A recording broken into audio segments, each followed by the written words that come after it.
Hello YouTube, it's Ryan here with Hobbies of Man once again, and today we're going to be doing another first impressions review. Today we're going to be looking at Kengan Ashura Volume 1, written by Sandrovich Yaboko and drawn by Mayon, I think. Yeah, Daro Mayon.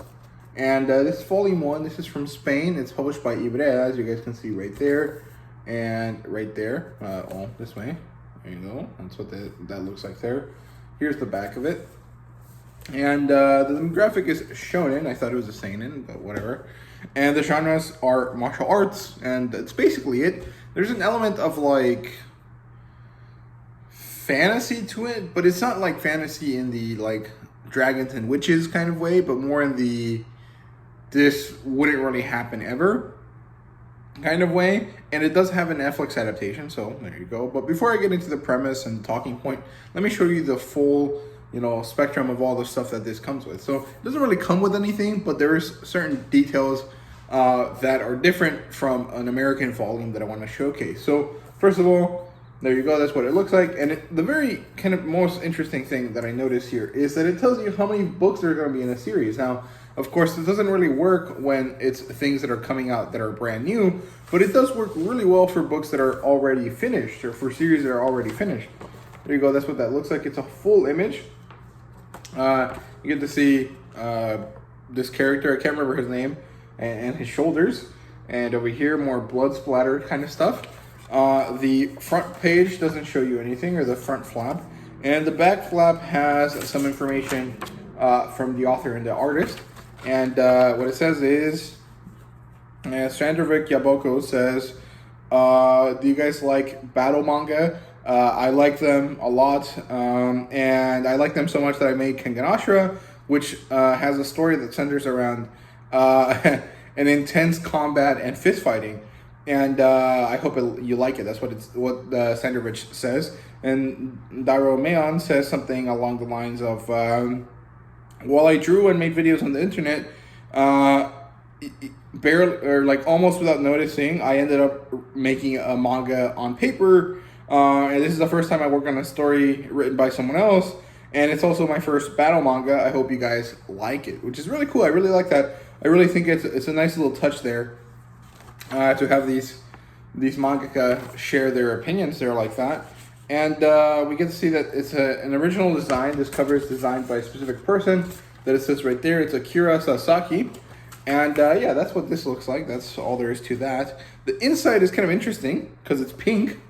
I didn't know why they picked that color, but I think it looks really well, especially because the front cover has this beautiful drawing of the only female character that we see in this whole manga.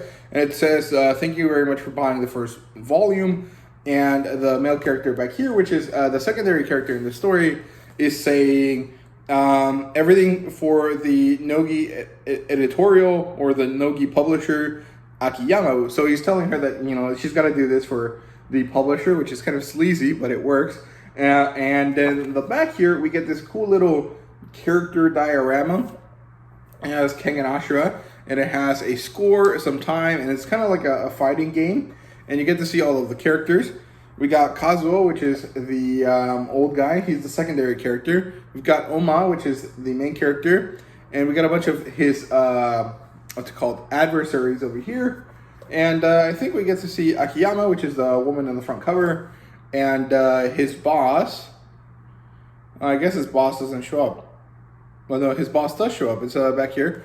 His name is Nogi, I think, right there. And yeah. It's pretty funny. I really like this.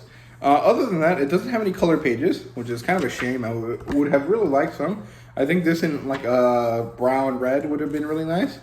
And other than that, we get to see just a really interesting battle play out between all of these different characters. So yeah, sometimes it's very badass and sometimes it's kind of mediocre in terms of the artwork, but it is generally a pretty good consistency and very, very interesting. So I quite like it a lot. There you go. So that's all there is in terms of the physical volume.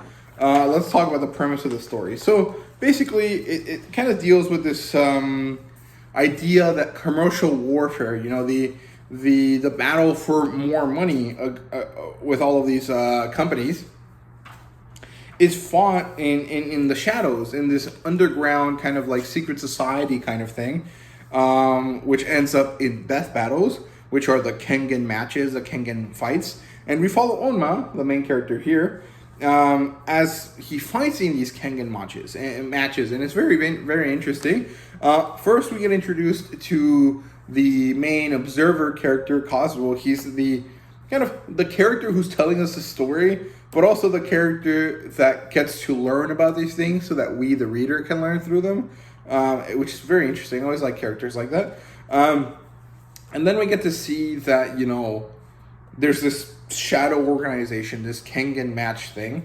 And we get to see that it comes from the Edo period, and we get to learn the history of it. And, it's all BS, but it's very, very cool. It's very interesting.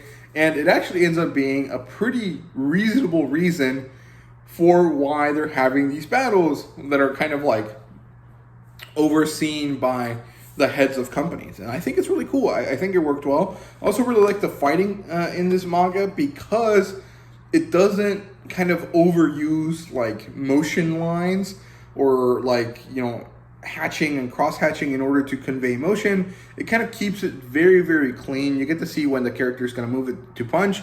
We get to see the punch, and then we get to see the fallout of the punch in a very clear and easy to follow way. Because sometimes these battle manga, in an effort to make everything feel super fast and quick moving, do a lot of like these very like distracting amounts of lines all over the drawing.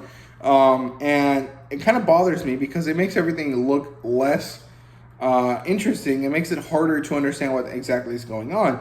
But I think that Diorama manages to make a good balance between having those action lines that you can see here versus not having them, in order to make sure that you get to see very clearly what is happening. Like this here, you very clearly see that it's like a hook, right? That he's like throwing a punch and that the other character dodged it. In some manga, that would be so full of action lines that you would not be able to tell what's going on. So I don't know how to describe it, and maybe I'm overreacting, but I think that this manga specifically does a really good job at making sure that everything is clearly understood, that you understand exactly who's throwing the punch, why they're throwing it, how they're throwing it, and make everything feel clean and crisp and not very cluttered. So I really appreciate that. I think it looks really, really great, and it's very easy to follow the fights in this story. So good job there with that. I really enjoyed it, and I think it's a very fun story to check out. Now, you can't buy it in English in physical editions.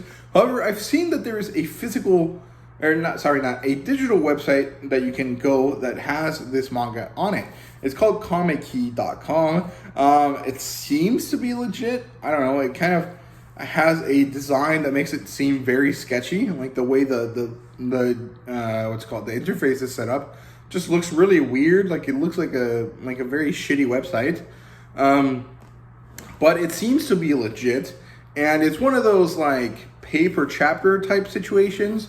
It's not really a subscription. It's kind of like a Webtoons app where like you have these keys or whatever, and in order to get these keys, you gotta like pay or something like that. I don't know how they work, but it's kind of that idea. And I read one of the chapters on there. It was like the first couple chapters of the story is free, and I compared it to this, and it's more or less the same. I think this is better because I like physical editions so much better. But there is a legal way of reading Kengan Ashura in English, as far as I can tell. It is legal. So if you want to, do check out that website. Let me know how it is, because I haven't really checked that out. It really isn't my thing. I don't really like those kind of like pay per chapter or like do this thing to get keys to so you can read the chapter kind of ideas. They just feel like ways to get more money out of me than a subscription. So I don't really want to get into those. So yeah, there you go. That's all I have to say about this volume. I hope you guys enjoyed the video. If you did, please leave a like, subscribe, and comment down below. Let me know what you thought. Thank you guys very much for watching. I really do appreciate it. And see you guys later.